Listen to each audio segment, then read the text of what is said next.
بسم اللہ الرحمن الرحیم اعوذ باللہ من الشیطان الرجیم بسم اللہ الرحمن الرحیم صلی اللہ علی رسولہ الکریم السلام علیکم ورحمۃ اللہ وبرکاتہ۔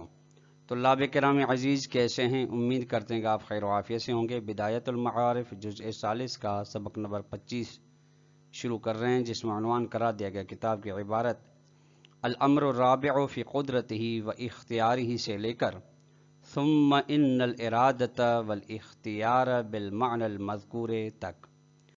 آج کے درس میں طلاب کرام عزیز جن نکات پہ گفتگو کی جائے گی وہ یہ ہیں: نمبر 1، قدرت و اختیار الہی کی وضاحت کی جائے گی۔ نمبر 2، قدرت الہی کی ادلہ بیان کی جائیں گی کہ کن ادلہ کی بنا پر قدرت جو کہ کمال ہے خداوند متعال کے اندر موجود ہے۔ آئیے عبارت کو دیکھیں۔ الامر الرابع فی قدرتہ و اختیارہ، چوتھا مرحلہ ہے بحث کا خدا کی قدرت اور خدا کے اختیار کے بارے میں۔ اب سب سے پہلے طلاب کرام عزیز قدرت کی معنی کرتے ہیں کہ قدرت کسے کہتے ہیں۔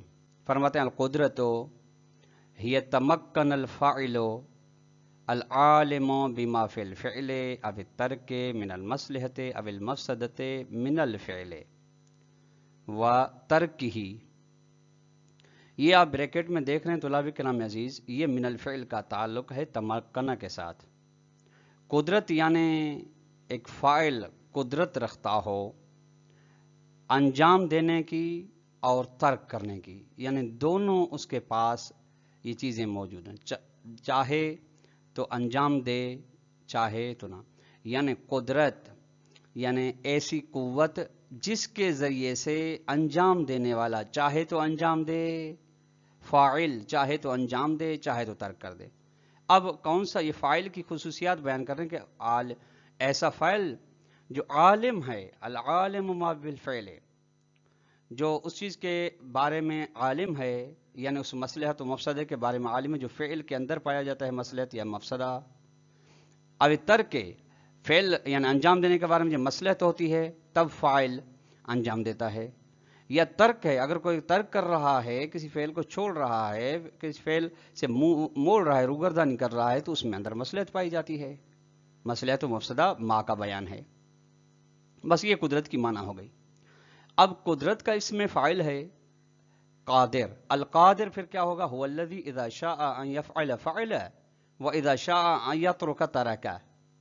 قادر یعنی وہ شخص، وہ موجود جو چاہے کسی چیز کو انجام دینا تو انجام دے، اور اگر ترک کرنا چاہے تو وہ ترک کر دے گا، کوئی اس کو مجبور کرنے والا نہیں۔ مع الشعور والعلم بما فیہ من الخیر الذی یدعوہ نحوہ، اس کے ساتھ ساتھ کہ اس کو علم و شعور ہوتا ہے اس چیز کے بارے میں جو اس فعل و ترک میں ہے، یعنی فعل میں یا ترک میں وہ نیکی، وہ اچھائی ہے جس کی جانب اس نے رخ کیا ہوا ہے، جس کی جانب وہ دعوت دے رہا ہے۔ فالقدرت قد تکون فی مقابل عجز۔ اب یہاں سے قدرت کے استعمالات کو بیان کر رہے ہیں کہ قدرت کہاں کہاں پہ استعمال ہوتی ہے۔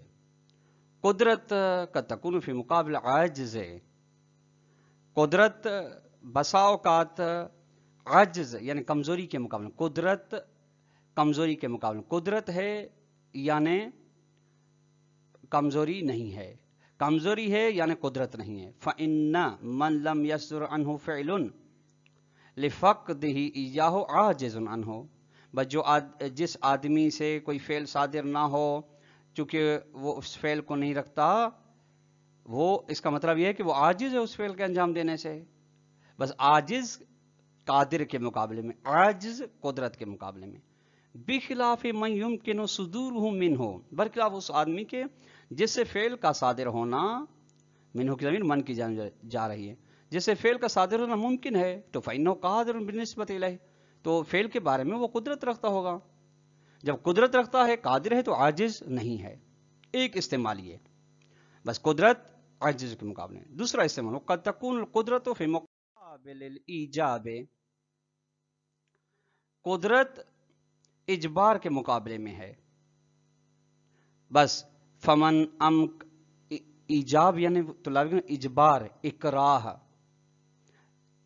فمن امکن لہ الفعل و ترک فہو قادر، بس جس کے لیے ممکن ہے انجام دینا اور ترک کرنا وہ قدرت رکھتا ہے. بخلاف من لم یکن لہ الترک اصلا یعنی ایجاب، یعنی جس کے لیے اصلا ترک کرنا ممکن ہی نہیں ہے، بس فعل انجام دے سکتا ہے. بل یصدر الفعل عنہ بلا اختیار، کہ اس سے فعل ہی صادر ہو سکتا ہے جس میں اس کے وہ بھی فعل کے صادر ہونے میں اختیار نہیں رکھتا.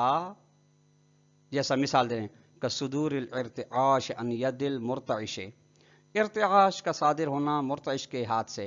طلاب کرام عظیم، ارتعاش ایک بیماری ہے، لرزہ طاری ہوتا ہے انسان کے کسی بھی عضو میں، بلکہ ہاتھوں میں بس اکثر و بیشتر ہوتا ہے، یا بعض اوقات گردن میں لرزہ طاری ہو جاتا ہے، بعض اوقات پیروں میں ٹانگوں میں لرزہ طاری ہو جاتا ہے. لرزہ طاری کی بیماری آتی ہے، ہاتھ کی مثال دے رہے ہیں.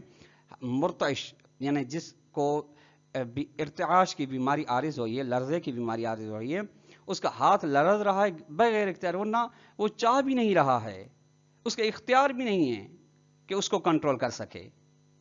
فَإِنَّهُ مُوجِبٌ، یہ مجبور ہے، مکرہ ہے، موجبن اس کو مجبور ہے کیا گیا ہے، یعنی فاعل موجب ہے.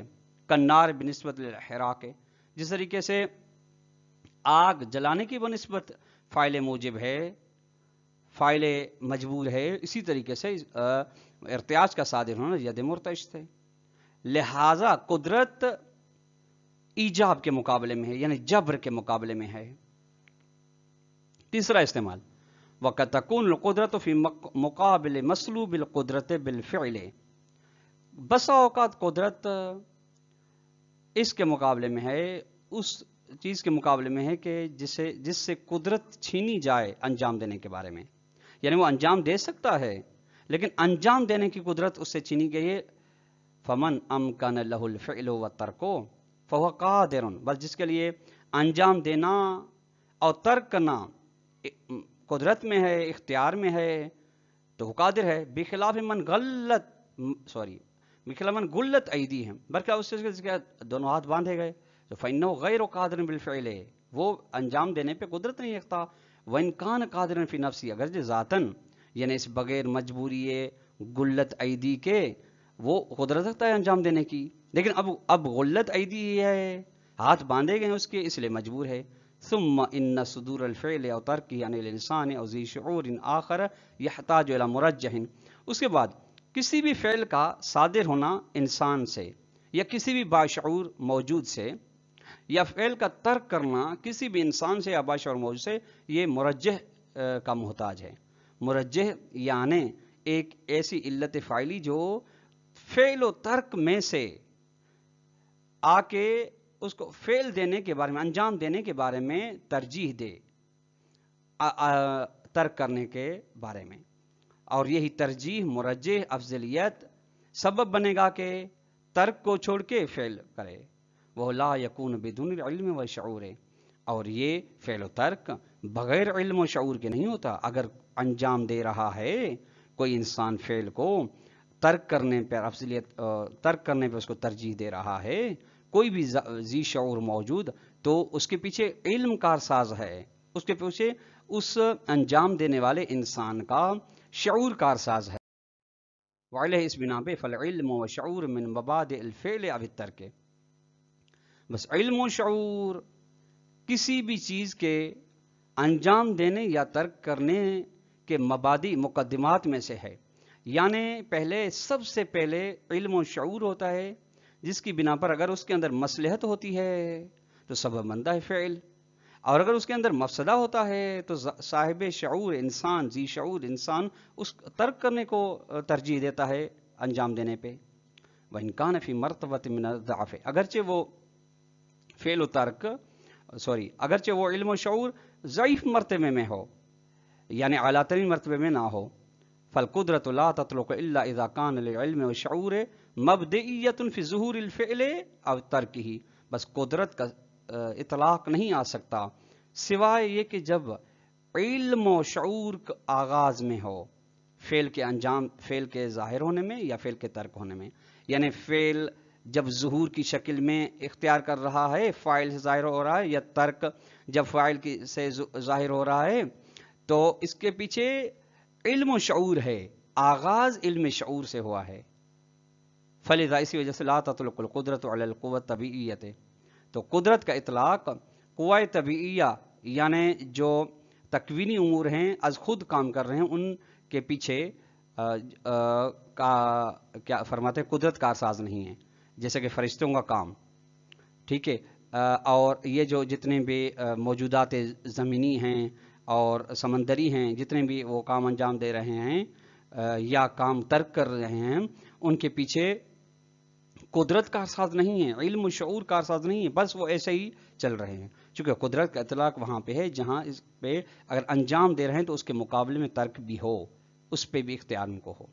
ثم ان هذه القدرت من الکمالات الوجودیت، یہ تھے قدرت کے استعمالات طلاب کرام میں. اس کے بعد فرماتے یہ قدرت کمالات وجودیہ میں سے ہے، یعنی نسبی کمالات نہیں بلکہ بذات خود ایک کمال ہے جو موجود ہے. وَيَدُلُّ عَلَى اِتِّصَافِ ذَاتِهِ تَعَالَى بِهَا أُمُورٌ، بہا کی ضمیر قدرت کی جانب ہے، اور اس قدرت جو کہ کمال وجودی ہے اس کے ساتھ ذات خداوند متصف ہے. اس بات پر چند چیزیں دلیل بن رہی ہیں، دلالت کر رہی ہیں. اب ادلہ بیان کر رہے ہیں کہ خداوند متعال کے اندر قدرت ہے. منہا، پہلی دلیل صرفیت و وجود ہی بحیث لا یشذ عنہ کمال من کمالات الوجودیت. گزشتہ دروس میں طلاب کرام میں ثابت کیا گیا ہے کہ خدا واجب الوجود ہے، یعنی صرف الوجود ہے. خدا کا صرف الوجود ہونا خود دلیل ہے کہ خدا قدرت رکھتا ہے. اس طرح کے کوئی بھی کمال صرف الوجود ہونے کا تقاضا یہ ہے کہ کوئی بھی کمال وجودی اس سے باہر نہیں ہے، اس سے خارج نہیں ہے. وَإِلَّا، اور اگر کوئی بھی کمال وجودی علم ہو یا قدرت ہو یا دیگر کمالات وجودی ہوں، کوئی بھی اس سے کمال خارج ہو تو لازم الخلو فی صرفیت ہی، خلاف فرض لازم آتا ہے خدا کے صرف الوجود ہونے میں. یعنی صرف الوجود نہیں ہے، صرف الوجود ہے تو اس کا مطلب یہ ہے کہ تمام کمالات وجودی اس کے اندر ہیں، چونکہ وہ کمال مطلق ہے. لہذا کوئی بھی ایسا کمال من جملہ کمال قدرت نہیں ہے جو اس کے وجود سے باہر ہو. لہذا قدرت جو کمال ہے خداوند متعال کے اندر موجود. دوسری دلیل ومنہا انا نجد فی انفسنا القدرت وہی کسائر المعالیل منتہیۃ الیہ تعالی یا منتہیۃ الیہ تعالی. فرماتے ہیں ہم پاتے ہیں اپنے اندر قدرت ہیں ہمارے امت، یعنی ہم اکثر و بیشتر افعال کو فعل و ترک کر سکتے ہیں، انجام دینے پر بھی قدرت رکھتے ہیں اور ترک کرنے پہ قدرت. ہم خود اپنے وجود میں، اپنے باطن میں، ہم اپنے علم حضوری سے اپنی قدرت درک کر رہے ہیں. یہ قدرت دوسرے معلولات کی طرح ہے، دیگر معلولات کی طرح ہے، یعنی یہ قدرت معلول ہے جس کی انتہا خدا تک ہوتی ہے. یعنی جب ہم معلول ہیں، ہم خود کو ہمیں پتہ ہے کہ ہم پہلے نہیں تھے اب ہیں معلول، مطلب یہ کہ معلول ہیں، ممکن وجود ہیں، معلول ہیں، تو یہ ہمارے اندر یہ قدرت کو ہم درک کر رہے ہیں وہ بھی معلول ہے. تو نظر فہو اور وہی خدا واجد لأعلاہا، قدرت کا اعلیٰ ترین مرتبہ رکھتا ہے. ہمارے اندر جو قدرت ہے اس سے کئی گنا زیادہ وہ لے رکھتا ہے، چونکہ وہ علت ہے. علت ہمیشہ معلول سے قوی ہوتی ہے. فإنہ فی رتبۃ العلت بالنسبۃ الی غیرہ من الموجودات، جو کہ خداوند متعال علت کے مقام میں ہے دوسروں کی بنسبت موجودات میں سے. یعنی دوسرے موجودات علت نہیں ہیں، خدا علت ہے. اسی لیے جب علت ہے تو علت کے پاس جتنے بھی معلول کے کمالات ہوتے ہیں وہ بطریق اولا بھی ہوتے ہیں اور اشد اور اکثر کی صورت میں بھی ہوتے ہیں. اور یہ قاعدہ بھی ہے وَمُعْطِ الشَّيْءِ يَسْتَحِيلُ أَن يَكُونَ فَاقِدًا لَهُ كَمَا لَا يَكْفَى. قاعدہ فلسفی یہ ہے کہ کمال کو دینے والا محال ہے کہ وہ اپنے اندر کمال نہ رکھتا ہو، تو پھر دے کیسے رہا ہے؟ جب خداوند متعال نے قدرت ہمیں دی ہے، ودیت ہمارے اندر کی ہے، تو اس کا مطلب یہ ہے کہ وہ خود کے اندر بھی ہے، ورنہ کیسے دے رہا تھا؟ جس کے پاس کچھ ہے ہی نہیں وہ تو دے گا کیسے؟ جب خدا نے دی ہے تو اس سے بہتر اور بہتر تر اشد تر قوت اس کے پاس ہے. هذا مضاف الى ان مشاهدة آثاره وتدبيره في النظام والاختلاف المشاهد في هذا ہبت الولد او المال ونحوهما لفرد دون فرد. اس کے علاوہ یہ ہے کہ آثار دکھائی دے رہے ہیں، خدا کے آثار کا مشاہدہ کیا جا رہا ہے، اس کی تدبیر نظام میں مشاہدہ کی جا رہی ہے، وہ چلا رہا ہے نظام کو، اور وہ اختلاف مشاہدہ کیا جا رہا ہے جو اولاد دینے میں ہے، کہ یا مال دینے میں ہے، یا اولاد و مال کی طرح دوسرے ایک کو دے رہا ہے دوسرے کو نہیں دے رہا. مع انہم متعاکسان فی القابلیت والاستعداد، درحال کہ دونوں، ایک جس کو دے رہا ہے جس کو نہیں دے رہا ہے، قابلیت اور استعداد میں ایک دوسرے کے برعکس ہیں، یعنی ایک جیسے نہیں ہیں. ٹھیک ہے ایک جیسے ہوں پھر بھی ہم کہہ لیں مختلف ہیں. وہکذا فی طول العمر والامکانات، اس طریقے سے بعض کو عمر زیادہ دے رہا ہے بعض کو کم دے رہا ہے، اس طریقے سے بعض کو سہولیات زیادہ دے رہا ہے بعض کو کم دے رہا ہے، وغیرہ ذالک من الامور. اس کے علاوہ اور بھی بہت سارے امکانات ہیں. یہ تمام چیزیں حکایت کر رہی ہیں کہ ان کون عظمت الامور ترن بیدہ و قدرتہ، تمام کے تمام امور و کام خدا کے ہاتھ میں ہیں، خدا کی قدرت میں ہیں. وَأَنَّهُ يَفْعَلُ مَا يَشَاءُ، اور وہ وہی جو بھی چاہے وہی انجام دے رہا ہے، جو بھی اس کا جی کرے وہی اسی کو انجام دے رہا ہے. لہذا تبھی، وگرنہ اگر انسان کے ہاتھ میں ہوتے تو انسان تو کبھی بھی ان سے خالی نہ ہوتا. بعض انسان خالی ہیں بعض کے پاس موجود ہے، تو اس کا مطلب یہ ہے کہ یہ چیزیں کسی اور کے ہاتھ میں ہیں. ثم ان تقریب ازلیت القدرت کا تقریب الماضی فی ازلیت العلم فلا نعید. اس کے بعد قدرت تو اب یہاں تک ثابت ہو گئی طلاب کرام عزیز. اب قدرت ازلی ہے یا نہیں؟ فرماتے قدرت کے ازلی ہونے کی تبیین اسی تبیین کی طرح جو گزر گئی ہے علم کے ازلی ہونے کے بارے میں، کہ جب قدرت علم جس طرح فرماتے ہیں صفات ذاتی ہے، تو اسی طرح قدرت بھی صفات ذاتی ہے. صفت ذاتی وہی اسی ذات کے حکم میں، جس طرح ذات ازلی ہے اسی طرح سے صفت بھی آتی ہے. فلا نعید، بس اسی بیان کو ہم تکرار نہیں کرتے. ثم ان مقتضى اجتماع القدرت علم و شعور بما فی الفعل بترکہ عدم انفکاک القدرت الاختیار ذاتی. اس کے بعد اس بات کا تقاضا کہ قدرت مشتمل ہے علم و شعور پر، یعنی قدرت کے پیچھے علم و شعور فاعل کا کارساز ہوتا ہے، اس چیز کے بارے میں جو فعل کے اندر ہے یا ترک کے اندر ہے، انجام دینے کے لیے، یعنی مصلحت و مفسدہ. اس کا تقاضا یہ ہے کہ قدرت جدا نہیں ہے اختیار ذاتی سے، یعنی جو ذاتی اختیار ہے اس سے کبھی بھی قدرت جدا گانا نہیں ہے. بے معنی مطلب یہ کہ انہ لیس بموجب، یعنی فاعل مجبور نہیں ہے. ويتفرع علی القدرت المذکور وعدم کون بموجب ارادۃ ذاتیۃ. اور قدرت جو اس کا معنی بیان کیا گیا اس کی فرع ہوتی ہے، اور یہ کہ فاعل مجبور نہیں ہے، اس پر عارض ہوتا ہے، فرع اس کی نکلتی ہے ارادہ ذاتیہ، کہ ارادہ ذاتیہ موجود ہے.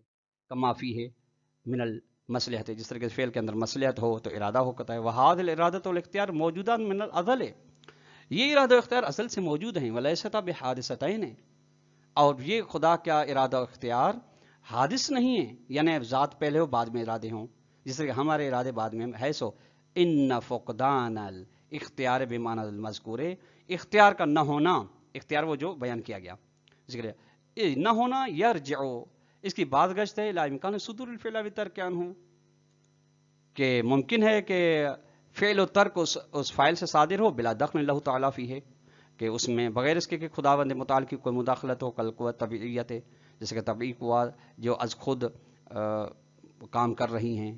بل ینتہی الی سلب صدق القدرت علیہ، بلکہ اس کا اختتام انتہا اس بات تک ہوتی ہے کہ قدرت اس پر صدق نہیں آتی، قدرت کا صدق آنا سے سلب ہو جاتا ہے. چونکہ لأن القوۃ طبیعیۃ العاملۃ العادمۃ للشعور والعلم المؤثر لا تسمى قادرۃ، چونکہ وہ قوہ طبعیہ جو کام بھی کر رہی ہیں لیکن اس کے شعور و علم نہیں ہے، تو انہیں قادر نہیں کہا جا رہا ان قوہ کو، کیونکہ بس فقدان الاختیار نقص، اختیار کا نہ ہونا ایک عیب ہے. وہ یہ تنافی، اور یہ تنافی رکھتا ہے ما کونی صرف الکمال، خدا کے صرف کمال، صرف وجود ہونے کے ساتھ.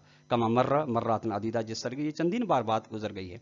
ھذا مضاف، اس کے علاوہ یہ کہ لأن ملاحظۃ النظام تناسب کل واحد من اجزائہ، کہ جب ہم نظام کو دیکھ رہے ہیں اور نظام کے تمام اجزاء کو، یعنی ایک ایک جز کی مناسبت کو دیکھ رہے ہیں، ایک جز دوسرے کی مناسبت کا کڑی کڑی کے ساتھ جڑا ہوا ہے. وترتب الغایات الراجحۃ علی وجودها، اور وہ غایات کے مرتب ہیں جو رجحان رکھتی ہیں، وہ غایات مرتب ہیں موقوف ہیں علی وجودها، ان کے ہونے پر. یہ توجب العلم القطعیہ، یہ چیزیں سبب بنتی ہیں کہ علم یقینی ہو جائے کہ بِأَنَّ اللَّهَ تَعَالَى لَمْ يَخْلُقْهَا إِلَّا بِالْاِخْتِيَارِ وَإِرَادَةٍ ذَاتِيَةٍ، کہ خدا نے انہیں خلق نہیں کیا سوائے اختیار کے ذریعے سے اور اپنے ارادے ذاتیہ کے ذریعے سے۔ ارادے ذاتیہ اس پہ تھا کہ لِوُجُودِ عَلَىٰ عَدَمِهَا، اس کا ارادہ اس پہ کہ یہ موجود ہوں، ان کی وجود کی ترجیح ہو ان کے عدم پر، لِتَرَتُّبِ الْغَایَاتِ الرَّاجِحَةِ عَلَیہا، تاکہ وہ غایات آ سکیں جو غایات رجحان رکھتی ہیں ان کے عدم پر، بحیث لولاہا، اس طرح کہ اگر یہ غایات نہ ہوتی تو لما اوجدہا، خداوند متعال ان کو ایجاد ہی نہ کرتا۔ فہو دانا کہ خداوند تعالیٰ قادر ہے لا عاجز، لہذا غایات کے لیے، غایات مترتبات کے لیے انہیں ایجاد کیا ہے۔ خدا قادر ہے، عاجز نے مختار فی فعلہ، اور اپنے فعل میں خدا مختار ہے، فاعل مختار ہے، ولیس بموجب، فاعل مجبور نہیں ہے تاکہ کہا جا سکے کہ کوئی طبیعہ کی مانند نہیں، بلکہ فاعل مختار ہے خداوند متعال۔ تو اللہ بکرام ہے، آج کا درس اپنے اختتام کو پہنچا۔ ہم اگر سوال دینا چاہیں تو سوال نمبر 1 یہ بنے گا کہ قدرت کا معنی بیان کریں، سوال نمبر 2 یہ بنے گا قدرت کے استعمالات بیان کریں، سوال نمبر 3 یہ بنے گا کہ قدرت خداوندی کے کوئی بھی ادلہ، کون سی بھی کوئی ادلہ بیان کریں۔ والسلام علیکم ورحمۃ اللہ وبرکاتہ۔